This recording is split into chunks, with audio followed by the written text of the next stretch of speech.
Vamos a continuar entonces con el estudio que estamos haciendo en Mateo, capítulo 22. Ya estamos llegando.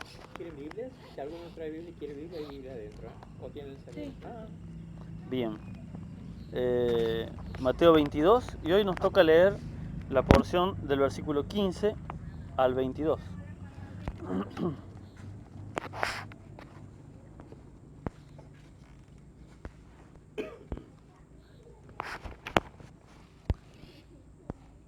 Dice el título en la Reina Valera, la cuestión del tributo. ¿Lo tienen? No. Dice Mateo 22, Mateo 22, capítulo 15, versículo. eh, capítulo 22, versículo 15, sí, hasta el 22. Dice así: Entonces se fueron los fariseos y consultaron cómo sorprenderle en alguna palabra, y le enviaron los discípulos de ellos con los herodianos, diciendo: Maestro, sabemos que eres amante de la verdad y que enseñas con verdad el camino de Dios y que no te cuidas de nadie porque no miras la apariencia de los hombres. Dinos pues, ¿qué te parece? ¿Es lícito dar tributo a César o no? Pero Jesús, conociendo la malicia de ellos, le dijo: ¿Por qué me tentáis, hipócritas? Mostradme la moneda del tributo. Y ellos le presentaron un denario. Entonces le dijo: ¿De quién es esta imagen y la inscripción? Le dijeron: de César. Y les dijo: Dad pues a César lo que es de César y a Dios lo que es de Dios. Oyendo esto se maravillaron y dejándole se fueron. Amén. Amén. Bueno, continuando con este estudio, ¿no? Habíamos visto, lo último que vimos fue el tema de la autoridad de Jesús. Habíamos concluido en el último martes, la última de las tres parábolas que el Señor les contestó. Recordemos rápidamente que al Señor se le habían acercado los fariseos, los escribas, los principales sacerdotes a tratar de encontrarle algún error y le preguntaron con qué autoridad el Señor Jesús sanaba, con qué autoridad predicaba. Y bueno, el Señor Jesús le dio cuatro respuestas, de hecho. La primera fue acerca de Juan y luego tres parábolas, la cual vimos la última en la semana pasada.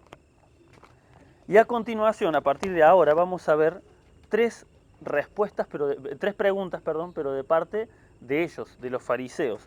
Ellos no se querían quedar atrás, el Señor les había contestado de una forma que los había dejado callados. Si vemos el primer versículo, el 15, ¿no? De esta parte dice: entonces se fueron los fariseos y consultaron. ¿Por qué? Porque habían quedado avergonzados delante de Jesús con estas respuestas que le había dado, que estuvimos viendo estas semanas.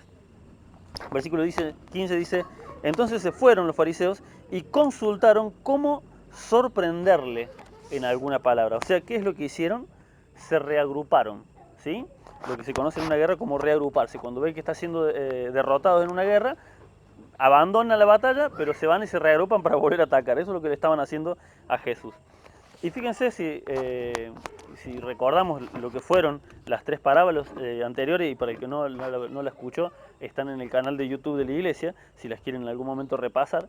Las tres parábolas que vimos, que fue la parábola de los dos hijos, la parábola de los obreros malvados y la parábola la última que vimos fue la de la fiesta de bodas.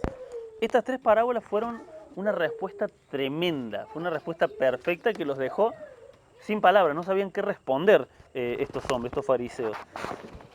Fueron tres parábolas que deberían haber alcanzado y sobrado, ¿sí? Como muchas veces cuando venimos a la casa del Señor, venimos con una duda, venimos con una inquietud, y el Señor nos habla a través de la predicación, y muchas veces esa palabra que el Señor nos da debería alcanzarnos, pero también siempre está esa actitud humana de seguir buscando excusas para no cumplir la palabra de Dios. Bueno, estos hombres les pasó esto. El Señor Jesús les habló de una forma tan exacta, tan perfecta, pero se avergonzaron, se fueron, pero volvieron a atacar nuevamente. Y eso nos deja una enseñanza muy importante, porque esta actitud que estaban teniendo estos hombres es la misma actitud que tiene el diablo con nosotros. Muchas veces entendemos una palabra, muchas veces superamos una prueba, una tentación, y creemos que ya está. Y decimos: gloria a Dios, lo logré, triunfé, y nunca hay que cantar victoria, porque el enemigo siempre se reagrupa y vuelve a atacarnos de una nueva manera. Eso es exactamente lo que estaban haciendo estos hombres con Jesús. Así es como actúa el enemigo con nosotros. Espera ese momento en el cual estamos confiados y vuelve a atacarnos con más fuerza. Y esto lo vemos en el Antiguo Testamento. Hay una historia muy interesante que seguramente todos la conocen, que es la historia de Elías. ¿Qué pasó cuando Elías convocó a los sacerdotes de Baal y de Acera? ¿No? Les dijo, si Baal es Dios, bueno, que él haga descender fuego del cielo. Pero si Jehová es Dios, entonces vamos a ver qué pasa. ¿Y qué pasó? Descendió fuego del cielo cuando clamó Elías, ¿no? Fue algo glorioso, cayó fuego, un milagro que, imposible de negar, cayó fuego del cielo, consumió todo el holocausto y obviamente Elías termina derrotando a todos los sacerdotes de Baal y Acera. Y uno diría, con semejante señal, ya se tendría que haber convertido todo Israel. ¿Qué pasó? ¿Se convirtió todo Israel? No. Jezabel, la reina, se puso peor, se puso más loca que antes. Si ya de por sí era medio diabólica, se puso peor. Los puso a todos sus súbditos en ayuna y dijo, hasta que no matemos a Elías, no vamos a dejar de perseguirlo. Eso fue en parte lo que desmotivó a Elías. Elías seguramente sintió que con semejante señal que Dios había mostrado, ya el pueblo de Israel ya tendría que creer, ya Jezabel se tendría que haber humillado ante Dios. Pero en lugar de eso, el enemigo que hace, duplica la apuesta, vuelve por más. Bien, eso es una enseñanza para nuestras vidas. Nunca debemos cantar victoria. Nuestra victoria va a estar, ¿saben cuándo? Cuando estemos en la presencia del Señor. El apóstol Pablo dice en el Nuevo Testamento, para mí el vivir es Cristo y el morir es ganancia. O sea, recién cuando estemos delante de la presencia del Señor, vamos a poder decir, como dice el apóstol Pablo, he peleado la buena batalla, he cumplido. ¿Sí? Cuando el apóstol Pablo dice eso, estaban a punto de cortarle la cabeza. ¿Mm? Así que tomemos eso para nuestras vidas. Dice, el versículo 15 dice, entonces se fueron los fariseos y consultaron cómo sorprenderle. Y esta palabra sorprenderle, en la traducción original significa entramparlo o también se entiende como enredarlo. ¿Qué pasó? Lo que habían intentado antes era desacreditarlo como maestro de Israel, ¿sí? Trataban de ridiculizarlo con la ley de Moisés, pero como el Señor Jesús se la conocía todo, Él es la palabra de Dios, así que Él conocía la Biblia de pe a pa, como no pudieron con eso, ¿qué trataron de hacer? Trataron de enredarlo ¿con quién? Con el Imperio Romano, con el gobierno que estaba gobernando en ese momento. Recordemos que habíamos visto hace 2 enseñanzas atrás, la parábola de los obreros malvados, cuando dice, y esto lo habíamos aclarado, ¿qué significaba eso? Cuando dice que el dueño de la viña mandó a su hijo, y a su hijo dice, lo golpearon, lo sacaron afuera y lo mataron afuera. ¿Recuerdan qué significaba eso? Precisamente lo que iban a hacer los judíos. Como no lo pudieron juzgar con las leyes de la ley de Moisés, lo sacaron afuera, lo llevaron a la ley romana, hicieron que lo crucifiquen con la ley romana. Exactamente lo que Jesús les acababa de decir hace nada, porque esto fue en el día martes de la última semana de Jesús. Recordemos eso, que estamos en la última semana de Jesús. Todas estas enseñanzas que hemos visto han sido en el mismo día y las que vamos a ver en un par de martes son en el mismo día, todas en el mismo templo, todas en el mismo día. El Señor les acababa de decir la enseñanza de la parábola de los obreros malvados y ellos no habían entendido que se refería claramente a ellos, ¿no? Lo que buscaban era precisamente enredarlo para meterlo en problemas, ya que ellos no podían hacer nada, ¿no? Con la ley de Moisés no lo podían juzgar, lo llevaron a la ley romana. Versículo 16 dice, y le enviaron los discípulos de ellos con los herodianos, diciendo, Maestro, sabemos que eres amante de la verdad y que enseñas con verdad el camino de Dios y que no te cuidas de nadie porque no miras la apariencia de los hombres. Dinos pues, ¿qué te parece? ¿Es lícito dar tributo a César o no? Fíjense cómo empieza esto, ¿no? Dice, y le enviaron a los discípulos. ¿Quiénes? Obviamente los fariseos. Ya los fariseos habían sido avergonzados, no iban a venir ellos de vuelta a atacarlos a Jesús porque iban a salir avergonzados. Entonces, ¿qué hicieron estos caraduras? Mandaron a sus propios discípulos con un grupito de personas muy especiales, los herodianos. ¿Qué significa los herodianos? Básicamente son los seguidores, o podríamos llamarle en esta época, los fanáticos del gobierno, exactamente, de Herodes. Para que lo entendamos en la actualidad, en pleno 2023, sería como decir, se juntaron con los kirchneristas o se juntaron con los macristas. Ellos eran líderes religiosos y se juntaron con un grupo político que estaba a favor de Herodes. ¿Sí? ¿Se entiende? Eran un grupo radical pero político, nada tenía que ver con Dios, nada tenía que ver con el templo. Se juntaron con alguien que tenía una mentalidad totalmente opuesta a ellos, porque de hecho los herodianos y los fariseos no se llevaban bien, pero se juntaron ¿para qué? Para atacar a Jesús. O sea, no pudieron haber buscado a alguien peor. Antes se juntaban entre ellos. Había varias facciones de fariseos que creían una cosa, que creían la otra. Pero ahora se juntaron con lo peor que había, con un grupo de fanáticos políticos, ¿no? Y por lo que dicen los historiadores, aparte de fanáticos políticos, eran violentos, que atacaban a cualquiera que dijera algo en contra del gobierno. Dice, enviaron a sus discípulos. ¿Cuál era la intención? En teoría, ¿no? No ensuciarse ellos, porque los fariseos no se podían ni ver con los herodianos. Entonces hicieron este plan, pero mandaron a sus discípulos, que se ensucien ellos, ¿no? Primero, como les decía, quisieron desacreditarlo ante los judíos, pero como no les dieron bolilla y los judíos seguían siguiéndolo a Jesús, ahora intentaron enredarlo para meterlo en problemas con el Imperio Romano. Y fíjense la hipocresía que tenían estos hombres, ¿no? Cómo empiezan cuando se acercan al Señor. Dice, maestro, sabemos, primero que nada, maestro, como si ellos lo siguieran como maestro cuando es mentira, no lo querían. Sabemos que eres amante de la verdad. Esto tenemos que entender, esto es una salamería, ¿sí? Esto es una adulación falsa. Sabemos que eres amante de la verdad y que enseñas con verdad el camino de Dios y que no te cuidas de nadie porque no miras la apariencia del hombre. No es una alabanza lo que le traen al Señor. Es una alabanza válida, es una alabanza verdadera, pero traída a Dios con hipocresía, no de verdad, no estaba en sus corazones esto. ¿Para qué? Precisamente no solamente para enredarlo, sino para que él mostrara su verdadera cara. Cuando una persona, le gusta la adulación, este tipo de alabanza las recibe. Cuando una persona está bien firme en el Señor, este tipo de alabanza le causan cierto rechazo, ¿no? Hay muchos predicadores que se les dice, usted es famosos, ¿no?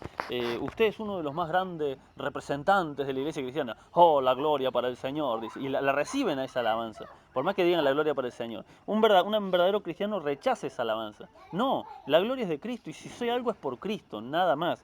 Bien, eso es lo que buscaban, porque ver cuál era la naturaleza de Jesús, si lo podían doblegar con esta salamería que le estaban haciendo, ¿no? Pero intentando enredarlo a él, fíjense, se enredan ellos solos. En la misma frase nos damos cuenta que se enredan ellos solos. Fíjense lo que dice, porque no miras la apariencia del hombre. ¿Sí? Sabemos que eres, dice, y enseñas con verdad el camino, y que no te cuidas de nadie, porque no miras la apariencia del hombre. Y precisamente el Señor sabía que venían con esta actitud hipócrita. Sin darse cuenta, ellos mismos se estaban enredando solo en lo que ellos mismos estaban diciendo. El Señor no miraba la apariencia de ellos ni estaba escuchando esta alabanza que le decían. El Señor sabía que venían con una falsa intención. Versículo 17. Dinos, pues, ¿qué te parece? ¿Es lícito? ¿Qué significa lícito? ¿Es legal? ¿Sí? ¿Dar tributo, o sea, pagarle los impuestos al César o no? ¿Por qué le preguntaban esto? Porque recordemos, si bien ellos eran el pueblo de Israel, ellos en un tiempo habían tenido su propia nación, pero ya no eran una nación como antes, ahora estaban siendo gobernados por el Imperio Romano.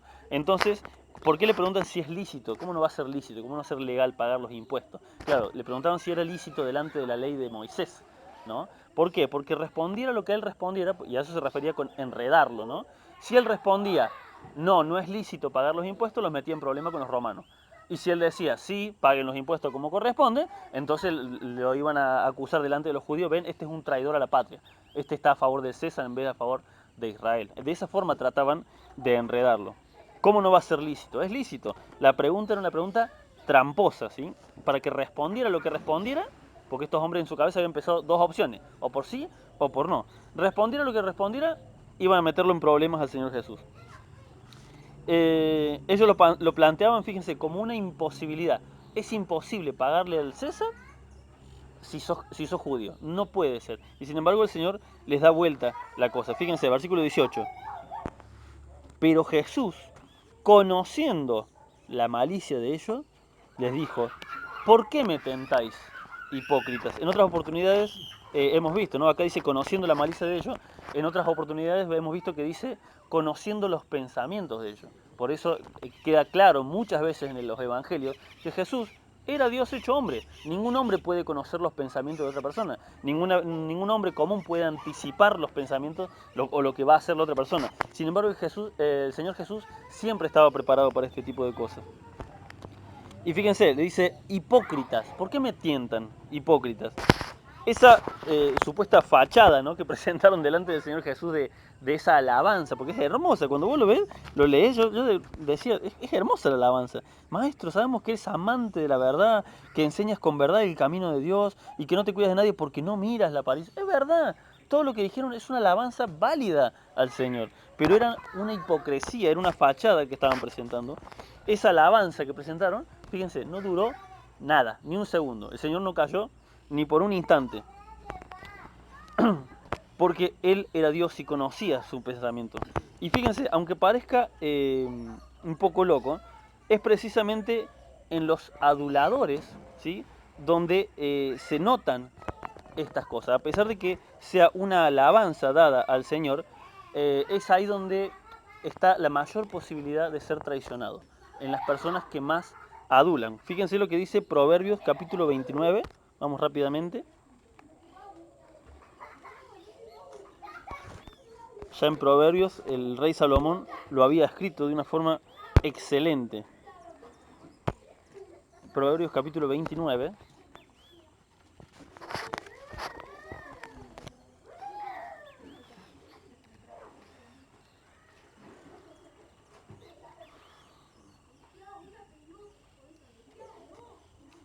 Proverbios 29, versículo 5.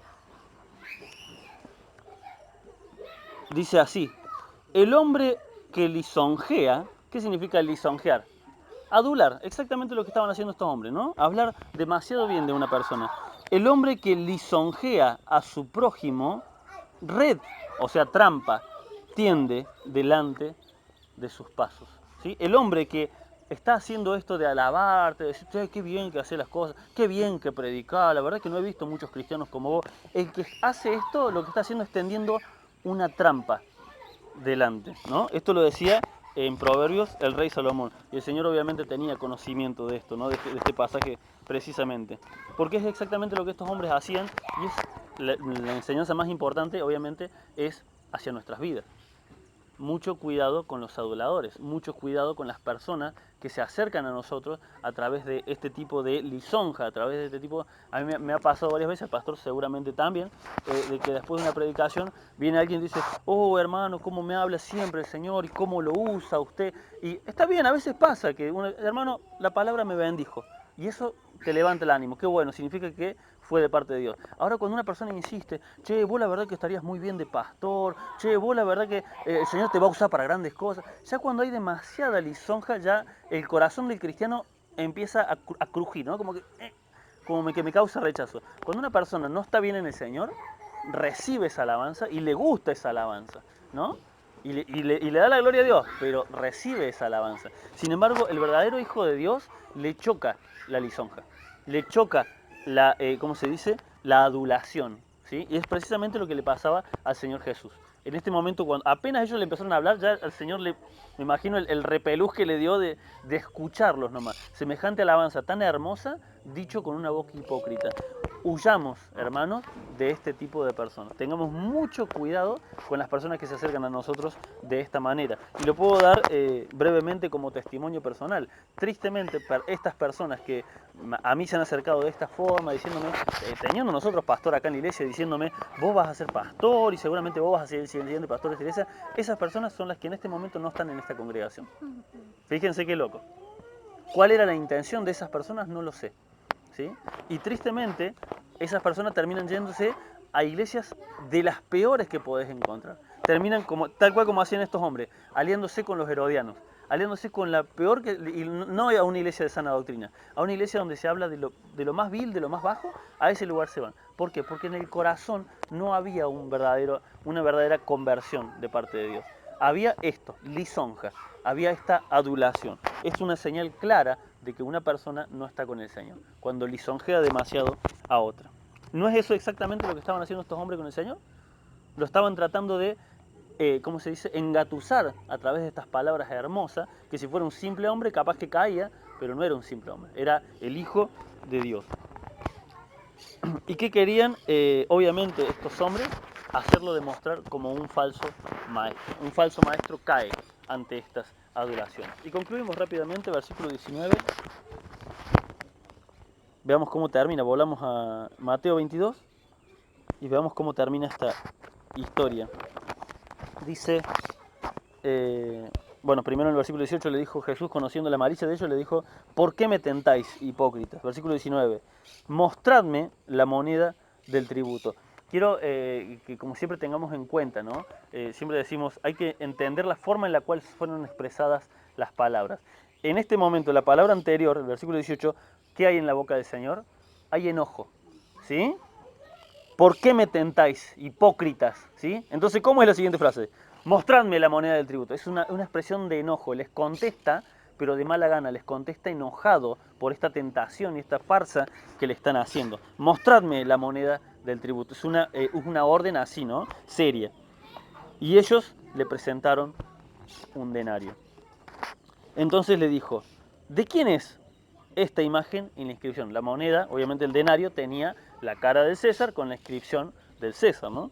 Le dijeron de César y les dijo, dad pues al César lo que es del César y a Dios lo que es de Dios. Esta frase que nosotros, como decíamos el día domingo, ¿no? Hay muchas frases que leemos del Señor Jesús que las conocemos de memoria porque las hemos escuchado un montón de veces. Ahora tenemos que ponernos en el lugar de estos fariseos. Ellos nunca habían escuchado esta frase. Ellos no tenían en su mente esto. Muchas de las frases de la Biblia ya las conocemos y las tenemos por sabida, pero esto era algo nuevo. Nunca alguien los había enfrentado de esta manera. Ellos habían puesto una dicotomía entre dos cosas, o el César o Dios. Y el Señor les dice, no, no, no, para, ¿de quién es la moneda? ¿Quién es la imagen que está en la moneda? ¿Quién imprimió esta moneda? Es César. Bueno, denle a César lo que es de César. Y ahora la otra parte es la más interesante. Denle a Dios lo que es de Dios. Y fíjense que es muy importante la palabra que figura acá cuando dice, y esta es la importancia también muchas veces de verlo en el original, ¿no? Cuando dice dad, pues, esa palabra dad de dar, no quiere decir el dar de regalar. Cuando yo le regalo, le doy algo a mi esposa, le doy... No es un dar de regalar. En realidad la palabra significa cumplir o significa devolver, ¿sí? Devuélvanle, quiere decir, al César la moneda que es de César. Ahora, devuélvanle a Dios lo que es de Dios. Y si la moneda tenía la imagen de César, ¿qué tiene la imagen de Dios? ¿Mm? ¿Se acuerdan?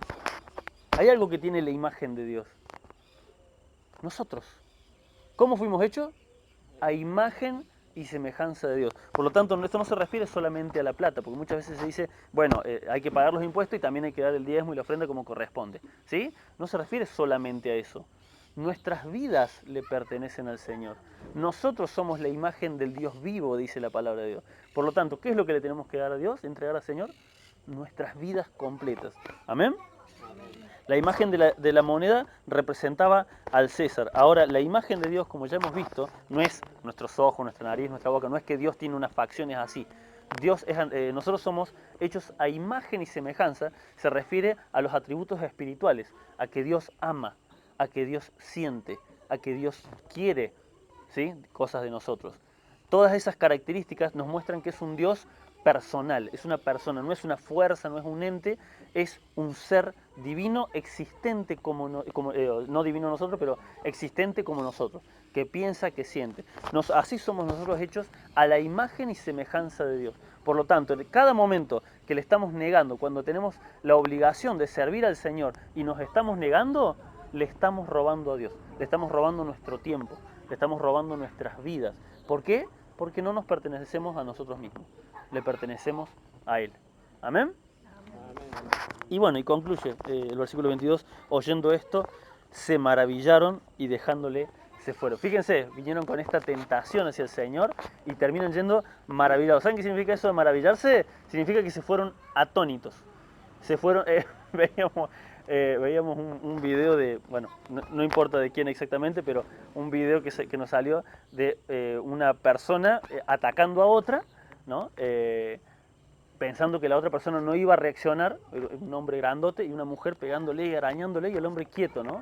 Y en un momento el hombre reacciona con un movimiento y la deja tirada en el piso a la mujer, y la mujer queda espantada de la fuerza que tiene el hombre, solamente cómo la sacó con un empujón, ¿no?